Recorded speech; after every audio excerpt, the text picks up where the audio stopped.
ওয়ালাইকুম প্রিয় বন্ধুরা, আপনারা গত পর্বে দেখেছিলেন যে এই জীবনচরের ১ম পর্ব। আর এখন যে পর্বটা দেখতে চাচ্ছেন এই পর্বটা হচ্ছে ২য় পর্ব। এই পর্বে আপনি দেখতে পাবেন এই চরের আমার যে দৃশ্যগুলো দেখানোর বাকি ছিল এগুলো আপনারা এখানে সুন্দরভাবে দেখতে পাবেন। এখন কিন্তু প্রচুর পরিমাণে গরম এইখানে। আর আপনারা দেখতেই পাচ্ছেন যে মানে মাথার উপরে একদম রোদ, খুবই একটা বাজে একটা অবস্থা। এর মধ্যেও আপনাদেরকে ভিডিও করে দেখাচ্ছি। আর আপনাদের একটু অনুপ্রেরণা পেলে আরো ভালো, ভালো এবং সুন্দর, সুন্দর সিনারির ভিডিওগুলো করে আপনাদের সামনে উপস্থাপন করার চেষ্টা করব। দেখতেই পাচ্ছেন আমাদের সামনে আমরা যে চরটায় আছি, এই চরটার মেইন যে প্রাণকেন্দ্র, একদম উঁচু জায়গা যেখানে বন্যার পানি উঠে না। তো আমরা এখন এই জায়গাতেই যাচ্ছি, দেখতে পাচ্ছেন। আর এই মাঝখানে যাওয়ার পরে দেখতে পাচ্ছেন একটা আকন্দ গাছ।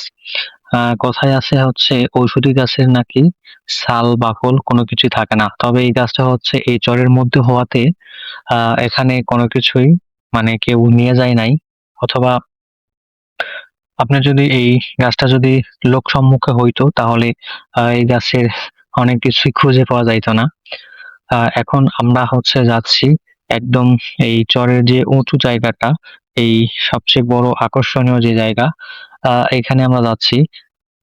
তবে এখানে যাওয়ার পথে আমরা একটা জিনিস দেখতে পাইলাম, এটা দেখেন, এখানে যে বড় বড় মানে ঘাস হয়, একদম ঘাসগুলো একদম ১ মানুষ ১.৫ মানুষ এরকম উঁচু হয়। আর এই ঘাসগুলো এগুলো মূল। তো মোটামুটি এগুলো আলুর মতো হয়েছে দেখেন। তো এখন এই প্রচুর পরিমাণে গরম, এর মধ্যে আমি হেরে যাচ্ছি। এখন দেখতেই পাচ্ছেন সামনে। তো আপনাদের একটি কথা বলতে চাই যে আমি সামনে আপনার পটুয়াখালীর কোনো একটা চরে আপনাদেরকে দেখানোর চেষ্টা করব। তো এখনো কোন চরে যাব এটা আপনাদেরকে মানে চুজ করি নাই। তো সবাই দেখতে থাকুন আজকের ভিডিওটা। তো আজকের ভিডিওতে দেখতে পাচ্ছেন যে এই চরের দৃশ্যগুলো এমন সুন্দরভাবে সাজানো, মনে হচ্ছে প্রচুর চারিদিকে মরুভূমির মতো। তো এখানে মানে প্রচুর পরিমাণে রোদ আর গরম। তবে একটা কথা, এখানে মানে ঠান্ডা একটা বাতাস আছে। তো আমার সাথে আছে ওই যে রাব্বি। আর দেখতেই পাচ্ছেন এখানে আমি মনে করেছিলাম যে আমি এখানে আসার পথে কাউকে মানে ওইরকম ভাবে ঘোরার মতো পাবো না। অনেক লোককে এখানে পাইছি যারা কাজ করতেছে, বিভিন্ন ধরনের কৃষিকাজের সাথে তারা যুক্ত আছেন। অনেকের সাথে কথা হয়েছে যে ওনারা এখানে কৃষিকাজ করে তাদের জীবিকা নির্বাহ করে। আর সামনে দেখতে পাচ্ছেন এই মানে চরের একদম উঁচু জায়গা, যেখানে আমরা দেখতে পাচ্ছি কালো কালো কি যেন একটা মানে বাগানের মতো তৈরি করছে। তো আমরা ওখানে মানে কাছে গেলেই বুঝতে পারবো যে এখানে কি তৈরি করছে। তো ভিডিওটা দেখতে থাকুন আর সবাইকে দেখার সুযোগ করে দিবেন আপনারা আপনাদের আইডি থেকে শেয়ার করে দিয়ে।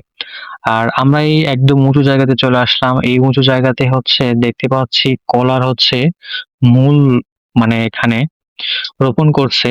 তো এখানের যে পরিমাণ গরম আর তাপমাত্রা, এইটার কারণে হয়তো এই কলার গাছগুলো মানে হয় নাই। বেশ কয়েকটা, সবগুলোই মারা গেছে। ২-১ টা গাছ হইছে, দেখতেই পাচ্ছেন। আর এখানে সবচেয়ে উঁচু জায়গা এইটা হওয়ার কারণে আপনার এখানে কলার বাগান করছে। কারণ কলার বাগানে কিন্তু আপনারা জানেন যে কোনো ধরনের জলাবদ্ধতা বা বন্যার পানি এগুলো সহ্য করতে পারে না। সেজন্য এই উঁচু জায়গাতে এই গাছগুলো রোপণ করেছে। কিন্তু আমরা দেখতে পাচ্ছি এই গাছগুলো মানে কোনোভাবে হয় নাই। আর এই চরের মাঝখান দিয়ে দেখতে পাচ্ছেন যেটা, এটা রাস্তা। আর এই রাস্তা দিয়েই বিশেষ করে বিভিন্ন ধরনের ভ্যান গাড়ি এবং বিভিন্ন ধরনের মাল আনা নেওয়া করে। তো আমরা দেখতেই পাচ্ছেন যে এই রাস্তা মাঝখান দিয়ে চলে গেছে একদম চরের একদম শেষ বরাবর। তো আমরা এখন এই চরের মাঝ বরাবর অবস্থান করতেছি। দেখেন এখানে দৃশ্য কতটা সুন্দর। আর বিশেষ করে হচ্ছে এখানে একটি কথা না বললেই নয়। এখানকার চরে ঘুরে যা দেখলাম, এখানকার মানুষের হচ্ছে কাজকর্ম সবকিছু এই চরকে ঘিরে কৃষিকেন্দ্রিক। যারা এখানে আছে বা আসতেছে নতুন প্রতিনিয়ত, তারা কিন্তু এখানে কৃষিকাজের সাথে সম্পৃক্ততা নিয়ে এখানে আসে। আর বিশেষ করে এই চরেতে আপনারা দেখতে পাচ্ছেন যে বিভিন্ন ধরনের শাকসবজি এবং হচ্ছে